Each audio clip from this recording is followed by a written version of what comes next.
2000 ரூபா கேட்குறாங்க. எதுக்கு? தீபாவளிக்கு வீடெல்லாம் சுத்தம் பண்ண வேண்டாமா? 2000 கூலிவா? 2000 ரூபான்னு அப்புறம் என்ன பண்றது? நானே ஒண்டியா எல்லாத்தையும் பண்ண முடியுமா? 500 ரூபாய் கேட்க வேண்டியதானே? அப்படின்னா ஒன்று பண்ணுங்க, அந்த 1000 ரூபாய் எனக்கு கொடுத்துருங்க, நான் எல்லாத்தையும் க்ளீன் பண்ணிக்கிறேன். உனக்கு 500, எனக்கு 500. நம்ம 2 பேரும் சேர்ந்து பண்ணுவோம்.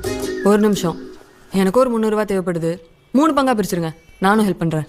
ஓ, ஏ இந்த வீட்ல நான் பிறக்கலையா?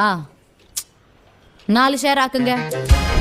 டபுள் ஓகே, சந்தோஷம். அவங்க வேலையை ஆரம்பிங்க. அந்த கதையெல்லாம் கிடையாது.